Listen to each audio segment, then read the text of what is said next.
ഒരു 4 ചോദ്യത്തിൻ്റെ മറുപടിയേവനും നൽകാതെ പാടില്ലെന്നു ചലനം കാലിനും.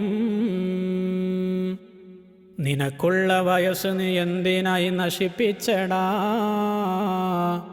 പഠിച്ചിട്ടു അതുകൊണ്ടെന്തമൽ നീ ചെയ്തടാ.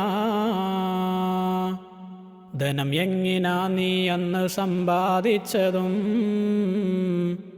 അതു ഏതു മാർഗമിലാണ് ചെലവ് നീ ചെയ്തതും. കൂടാതെ നിന്റെ ആരോഗ്യവും നീ എന്തിനായി